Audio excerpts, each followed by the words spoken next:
Hello दोस्तों, मैं नागेंद्र कुमार और स्वागत करता हूं अपने इस यूट्यूब चैनल नागेंद्र आई ट्विटर पर।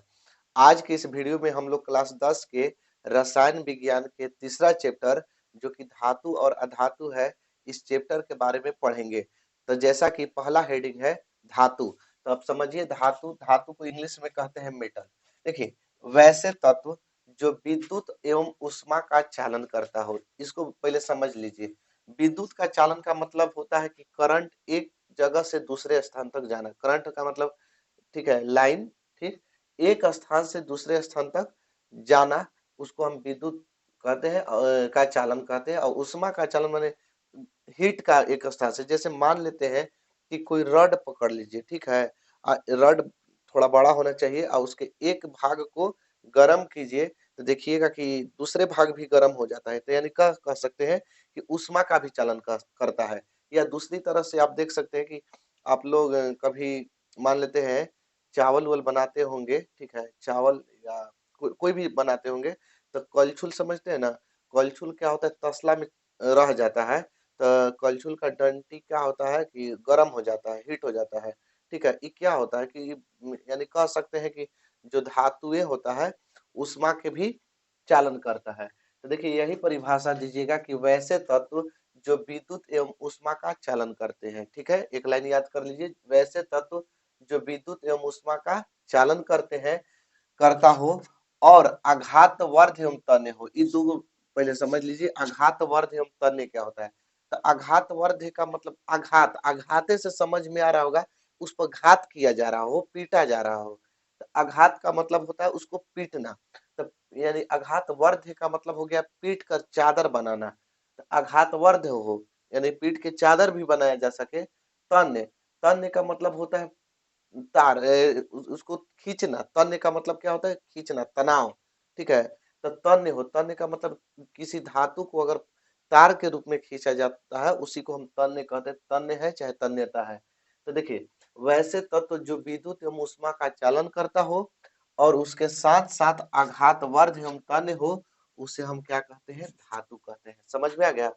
जो विद्युत और ऊष्मा का चालन करता हो और आघात वर्ध एवं तन्य हो, उसे हम धातु कहते हैं। जैसे सोना, चांदी, लोहा, सोडियम, एल्युमिनियम, कैल्शियम, कुछ भी बोल सकते हैं, वो सब क्या है, धातु है। क्या है, धातु है। ठीक। अब प्रकृति में धातुओं की संख्या 91 को है। ठीक है, हम बता देते हैं आप लोग के कि जो तत्व है ना, तत्व अभी तक 118 तत्व ज्ञात हो चुका है। कितना तत्व कोई पूछेगा, पूछ भी देता है, चाहे आता भी है परीक्षा में कि कितने तत्व ज्ञात हो चुके हैं। तो कितने तत्व ज्ञात हो चुके हैं, 118 गो, जिनमें से धातु की संख्या है, धातु है 91, ठीक, अधातु है 20, अधातु है 20, उपधातु, उपधातु है 7। ठीक है, 118 गो में से 91 धातु है, अधातु 20 गो है, उपधातु 7 गो है। टोटल कितना हो गया, 118। ठीक है, अब कभी कभी आता है कि हम कैसे जानेंगे कि कौन धातु है और कौन अधातु है। धातु और अधातु मैंने पहचानने का नियम। उपधातु क्या होता है, तो इस 7 गो है, इसको आप यादें कर लीजिएगा। ठीक है, 7 ही गो मात्र है। उपधातु होता है कि जो जिसमें धातु और अधातु दोनों की मात्रा पाई जाती हो। इसको हम लिखवा देंगे, जब अधातु अभी धातु अभी पढ़ाएंगे ना, तो उसमें लिखवा देंगे। ठीक है, तो देखिए कैसे जानेंगे कि पहले धातु कौन कौन धातु है। तो याद रखिएगा कि जिसके अंत में अम आ जाए, ठीक है, जिसके अंत में क्या आ जाए, अम आ जाए, अम। ठीक है, अब जैसे सोडियम आ रहा है अम, पोटेशियम, कैल्शियम, ठीक है, कैल्शियम, एल्युमिनियम, ठीक, जिसके अंत में क्या आ जाए, अम आ जाए, वो क्या होता है, धातु होता है। तो भैया आप लोग देखिएगा, कहिएगा ना, ठीक है, जब जिसके लास्ट में अम आता है वो धातु है। तो हीलियम में भी अम आता है। तो देखिए, ये हीलियम जो है ना, वो धातु नहीं है, अधातु है, क्योंकि यह गैस के रूप में पाया जाता है। तो इसको हीलियम को छोड़ दीजिए, बाकी जितने के अंत में अम आ जाता है ना, वो सब क्या होते हैं, धातु होते हैं। अब फिर शंका लगा रहेगा मन में कि आप तो ठीक ही कह रहे हैं, बाकी कहाँ सोना में दिखाइए तो कहाँ अम है। चांदी में कहाँ अम लगल है, लोहा में कहाँ अम है, ठीक है। ये कैसे धातु हो गया, तांबा हो गया, तांबा कहिएगा कि तांबा, तांबा में कहाँ अम है, ठीक है। फिर उसके बाद और भी सीसा, सीसा में कहाँ अम है, सीसा, सीसा का होता है पीबी, ठीक है, पीबी, माने पीबी और तांबा का सी, इस सब में कहाँ अम लगा हुआ है, इतना कह सकते हैं। हम बताए कि जो जिसके लास्ट में अम हो धातु होता है। तब भैया देखिए सोना, सोना को इंग्लिश में कहते हैं गोल्ड, इंग्लिश में क्या कहते हैं गोल्ड, न कि ए यू कहते हैं, ठीक है। तो देखिए सोना का, सोना का संकेत जो होता है वो होता है ए यू, सोना का संकेत क्या होता है, ए यू होता है। तो आप समझिए यहाँ सोना का लैटिन नाम लिखा गया है, सोना का लैटिन नाम होता है औरम, क्या होता है औरम, लैटिन नाम क्या होता है औरम, औरम होता है, ठीक है। सोना का लैटिन नाम क्या होता है औरम। देखिए तो अम आ रहा है ना औरम, अम। अब चांदी, चांदी का सिल्वर होता है इंग्लिश में, तो सिल्वर के एस से होना चाहिए था, चाहे एस आई से होना चाहिए था, ए जी से है। तो चांदी का होता है अर्जेंटीनम, का होता है अर्जेंटीनम, यहाँ लिख देते हैं अर्जेंटीनम, ठीक। इसके बाद इसीलिए एजी से सूचित किया गया है। लोहा, लोहा को इंग्लिश में होता है आयरन, क्या होता है आयरन, तो इसका एफ ई से सूचित किया गया है। सबका लैटिन नाम लिया जाता है फेरम, सोडियम का नाम है नाइट्रियम, क्या नाम है नाइट्रियम, एन ए। तो यानी अम आ रहा है ना, तो इसीलिए इसको हम क्या कहेंगे धातु। हाँ अब फिर भी क्वेश्चन होगा कि ठीक है कि हम मान लेते हैं अब कॉपर, कॉपर का सी यू, कॉपर नहीं होता है, कॉपर में तांबा, तांबा के कॉपर नहीं क्यूप्रियम होता है सी यू, सीसा के प्लम्बम होता है। तो आप लोग कहिएगा कि ठीक है मान लेते हैं कि अम आता है वो धातु होता है। बाकी कोई कोई अम नहीं आता है तब वो धातु होता है, जैसे जिंक, जिंक में कहाँ अम आता है, धातु है। मरकरी, मरकरी में शायद होगा अम आएगा क्योंकि एच जी से होता है, ठीक है। और भी ऐसा कोई धातु है जैसे टंगस्टन, टंगस्टन, टंगस्टन का होता है डब्लू, टंगस्टन है वो क्या है धातु है, तो उसमें कहाँ अम आ रहा है। तो कोई कोई ऐसा तत्व होता है जिसमें अम नहीं आ सकता है, बट रेयर केस में सबसे ज्यादा अम आता है धातु में, ठीक है। बस इतना ही याद रखिएगा। चलिए आगे देखते हैं इसका, तब तक के स्क्रीनशॉट अगर लेना है तो स्क्रीनशॉट ले सकते हैं। चलिए आगे देखते हैं, जैसा कि अगला देख सकते हैं अघातवर्ध्यता, अघातवर्ध्यता क्या होता है इसको समझते हैं। देखिए धातुओं को पीटकर चादर के रूप में परिवर्तित करना, धातुओं को किस पीटकर किसके रूप में, चादर के रूप में परिवर्तित करने की क्षमता को क्या कहेंगे, अघातवर्ध्यता कहते हैं। परीक्षा में आपको पूछता है, ठीक है 2 नंबर के क्वेश्चन पूछता है कि अघातवर्ध्यता और तन्यता का क्या अर्थ है।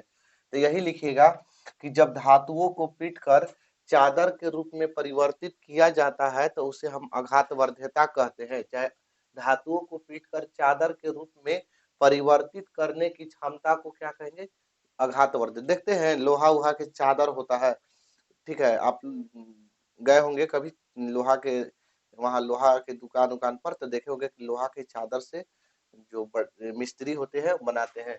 तो देखिए धातुओं को जब हम पीट कर चादर बनाते हैं, ठीक है, तो उसे हम क्या कहते हैं अघातवर्ध्यता कहते हैं, ठीक।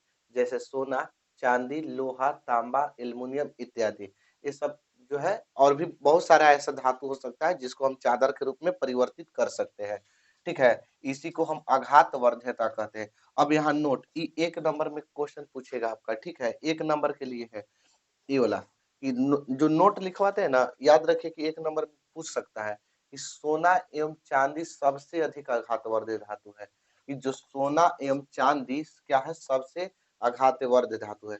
अब कहिएगा कि कैसे क्वेश्चन पूछेगा, तो क्वेश्चन हम बता देते हैं। कहेगा कि सबसे अधिक आघातवर्ध धातु कौन है, सोना, चांदी, लोहा, एल्युमिनियम, सोना, चांदी, लोहा, एल्युमिनियम। तो आप लोग किस पर मारिएगा, सोना और चांदी दोनों पर, 2 गो मार दीजिएगा तो गलती हो जाएगा।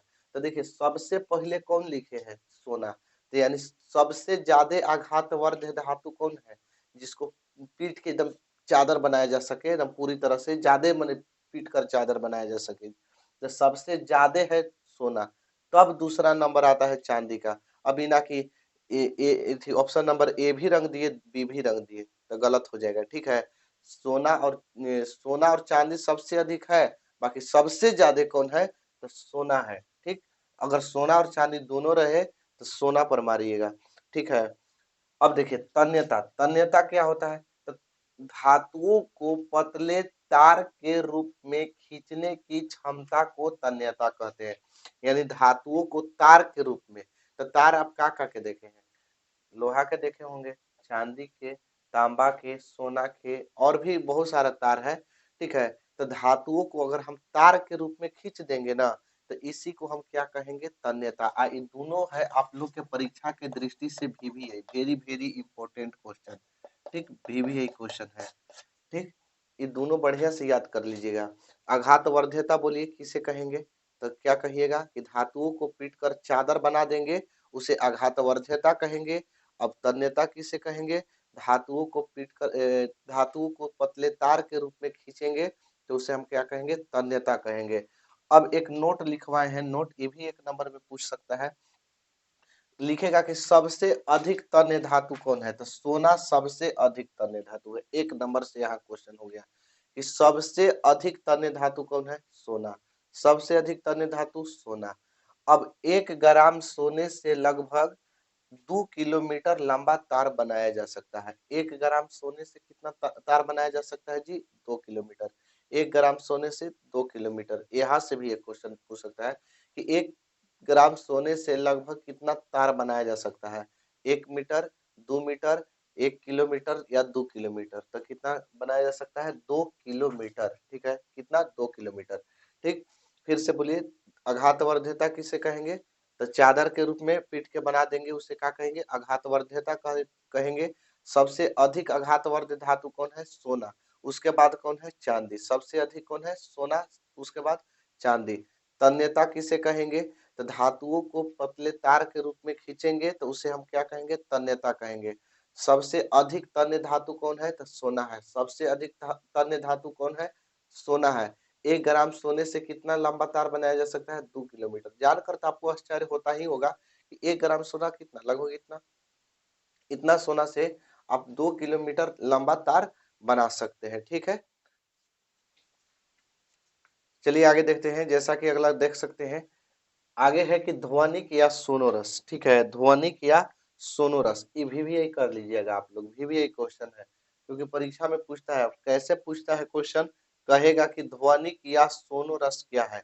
अब कहिएगा कि दो दो को नाम है, तो ध्वनिक हिंदी में नाम है, इंग्लिश में सोनोरस है। तो अब कहिएगा कि हिंदी में कैसे काहे लिखे हैं? तो देखिए ऐसे ही पूछता है, ध्वनिक हिंदी में ऐसे ही पूछेगा, सोनोरस ऐसे ही पूछेगा। ध्वनिक और सोनोरस ऐसे ही एकदम देगा कि ध्वनिक या सोनोरस क्या है, हिंदी में लिखेगा, जबकि इंग्लिश शब्द है, ठीक। ध्वनिक या सोनोरस क्या है? देखिए, जो धातुएं कठोर सतह से टकराने पर आवाज उत्पन्न करती है। जो धातुएं कठोर सतह से टकराकर आवाज उत्पन्न करती है, उसे हम ध्वनिक या सोनोरस कहते हैं, ठीक। जो धातुएं कठोर सतह से टकरा के आवाज उत्पन्न करेगी ना, उसे हम क्या कहेंगे? ध्वनिक या सोनोरस कहेंगे। जैसे कब कहिएगा? जैसे में, तो स्कूल की घंटी। स्कूल की घंटी क्या होती है? सतह से टकरा के आवाज उत्पन्न होता है। क्या होता है? आवाज उत्पन्न होता है। तो उसको हम क्या कहेंगे? ध्वनिक या सोनोरस कहेंगे। ध्वनिक या सोनोरस, समझ में आ गया? फिर से, जो धातुएं कठोर सतह से टकराने पर आवाज उत्पन्न करेगी, उसे हम क्या कहेंगे? ध्वनिक या सोनोरस। धात्विक चमक क्या होता है? तो देखिए, धात्विक चमक, धातु में पाए जाने वाली चमक को धात्विक चमक कहते हैं। बस याद हो गया, ठीक। धातु में पाए जाने वाली चमक को धात्विक चमक कहते हैं। अब जैसे सोना, चांदी, प्लेटिनम से बने आभूषण, आभूषण माने गहना, गहना देखे है ना, सोना, चांदी, प्लेटिनम से बना जो गहना होता है, चमकदार होता है। तो ये सब क्या होता है? क्या है? ये धात्विक चमक है। फिर से, ध्वनिक या सोनोरस क्या है? ध्वनिक या सोनोरस, तो ध्वनि, ध्वनिक का मतलब ये अपने ही पता चल रहा है कि ध्वनि उत्पन्न हो रही है। तो ध्वनि किसे कहेंगे? जो धातुएं कठोर सतह से टकरा के आवाज उत्पन्न होगी, उसे ध्वनिक या सोनोरस कहेंगे। फिर से, जो धातुएं कठोर सतह से टकराकर आवाज उत्पन्न करेगी, उसे ध्वनिक या सोनोरस कहेंगे। अब धात्विक चमक किसे कहेंगे? तो धातु में पाई जाने वाली चमक को धात्विक चमक कहते हैं, ठीक। चलिए अगला देखते हैं। जैसा कि अगला देख सकते हैं, अगला है अधातु। क्या है? अधातु। अधातु को इंग्लिश में कहते हैं नॉन मेटल। तो नॉन मेटल क्या है? तो वैसे तत्व जो विद्युत एवं ऊष्मा का चालन नहीं करता है, यानी जिससे न तो करंट प्रवाहित होता है, न तो उससे लाइन एक जगह से दूसरा जगह जाएगा और न ही ऊष्मा जाएगा, ठीक है। उसी को हम क्या कहेंगे, और न ही आघातवर्ध एवं तन्य होते हैं, और न ही क्या होते हैं आघातवर्ध, न तो उसको पीट के चादर के रूप में बना सकते हैं और न ही उसे तार के रूप में। आघातवर्ध का मतलब क्या होता है अभी बताए ना, आघातवर्ध के मतलब पीट के चादर बनाना, और तन्य का मतलब होता है तार के रूप में खींचना। तो न तो उससे चादर बना सकते हैं और न ही उसको तार के रूप में खींच सकते हैं। उसी को हम क्या कहते हैं, अधातु कहते हैं। ठीक, फिर से समझिए, फिर से कैसे अधातु आएगा कि अधातु किसे कहते हैं, तो क्या बोलिएगा कि वैसे तत्व जो विद्युत एवं ऊष्मा का चालन नहीं करते हैं और न ही आघातवर्ध एवं तन्य होते हैं। ठीक, फिर से वैसे तत्व जो विद्युत एवं ऊष्मा का चालन नहीं करते हैं और न ही आघातवर्ध एवं तन्य होते हैं, उसे हम क्या कहते हैं, अधातु कहते हैं। अधातुओं की संख्या कितनी है, 20 है। कितनी है जी, 20। ठीक, धातु की कितना कितना था, 91। धातु 91, अधातु 20। चलिए, जैसे में carbon, carbon, sulphur, bromine, hydrogen, oxygen, nitrogen और भी बहुत सारा है। ठीक, तो कैसे पहचानेंगे कि धातु है कि अधातु है? ठीक, कैसे जानेंगे कौन अधातु है? तो भैया देखिए, धातु पहचानने का नियम तो बता दिए, ठीक है, आप लोग देख भी लिए होंगे। अगर नहीं देखे हैं तो एक बार फिर से पीछे करके देख लीजिए। अब अधातु पहचानने का नियम, तो जितना सारा आपको गैस के रूप में मिलेगा, खासकर खासकर क्या होता है, गैस के रूप में होता है। अधातु कैसा होता है, गैस के रूप में। कोई कोई ऐसा अधातु होता है जो ठोस के रूप में होता है, और एकमात्र ऐसा अधातु है जो द्रव के रूप में पाया जाता है। और ये परीक्षा में अक्सर पूछते हैं कि वैसे अधातु का नाम बताइए जो कमरे के ताप पर द्रव अवस्था में पाई जाती है। तो यही बोलिएगा कि वह अधातु ब्रोमीन है। कौन है, ब्रोमीन। ठीक है, वैसे अधातु जो कमरे के ताप पर द्रव होती है, ब्रोमीन। बाकी एक और क्वेश्चन पूछता है कि वैसे धातु का नाम बताइए जो कमरे के ताप पर द्रव में यानी कि पानी जैसा पाया जाता है, तो वो है पारा। धातु कहेगा पारा, द्रव के रूप में धातु कहेगा पारा, अधातु कहेगा द्रव्य के रूप में ब्रोमीन। धातु कहेगा पारा, अधातु कहेगा तो ब्रोमीन। धातु कहेगा तो पारा, अधातु कहेगा ब्रोमीन। ठीक है, तो अधातु समझ में आ गया। फिर से एक बार समझिए अधातु किसे कहते हैं। तो वैसे तत्व जो विद्युत एवं ऊष्मा का चालन नहीं करता है और न ही आघातवर्ध एवं तन्य होता है, उसे अधातु कहते हैं। जैसे जितना भी सारा आपको अधातु मिलेगा, खासकर गैस के रूप में मिलेगा या तो ठोस के रूप में मिलेगा। एक अधातु ब्रोमीन है, द्रव के रूप में मिलता है। तो देखिए, कार्बन गैस है, कार्बन डाइऑक्साइड सुने होंगे नाम। सल्फर, ब्रोमीन, हाइड्रोजन, ऑक्सीजन, ये सब क्या है, गैस है। ये सब क्या करता है, विद्युत का चालन नहीं करता है। अब कहिएगा ऑक्सीजन, ऑक्सीजन विद्युत का चालन करेगा? अगर ऑक्सीजन में विद्युत चालन होता तो कितना तार टांगा हुआ है, नंगा तार, ऐसी सब आदमी तड़प के मर जाता। आदमी पेड़ पौधा कोई बचबो नहीं करता। अब प्रकृति में धातुओं की संख्या बता दिए 20 होती है। अब आता है एक उप धातु आता है, इसको भी जान लीजिए, परीक्षा में नहीं आया है कभी, आ सकता है। ठीक है, उप धातु वैसे तत्व जिनमें धातु एवं अधातु दोनों के गुण पाए जाते हैं, यानी जिनमें धातु के भी गुण हो और अधातु के भी गुण हो, उसे हम उप धातु कहते हैं। समझ में आ गया, एकदम आसान परिभाषा है, कुछ नहीं करना है। वही बोलिएगा, जेकरा में धातु और अधातु दोनों पाया जाता है ना, उसी को हम क्या कहेंगे, उप धातु कहते हैं। वैसे तत्व जिनमें धातु एवं अधातु दोनों के गुण पाए जाते हैं, उसे हम उप धातु कहते हैं। इनकी संख्या 7 होती है, तो सब नहीं लिखे हैं, इत्यादि कर दिए हैं। जैसे बोरॉन हो गया, सिलिकॉन हो गया, जर्मेनियम हो गया, आर्सेनिक हो गया, सेलेनियम हो गया, पोलेनियम, बहुत सारा होता है, एंटीमनी, ये सब क्या है, उप धातु है। ठीक, समझ में आ गया होगा। अधातु जो विद्युत एवं ऊष्मा का चालन नहीं करते हैं और न ही आघातवर्ध एवं तन्य होते हैं, अधातु कहते हैं। जितना सारा गैस दिखाई देगा अधातु होता है। अब प्रकृति में 20 गो होती है अधातु। उपधातु जिनमें धातु के और अधातु दोनों के मात्रा पाए जाते हैं, उसे उपधातु कहते हैं। जैसे देख सकते हैं, इसका स्क्रीनशॉट लेना है, आप ले सकते हैं।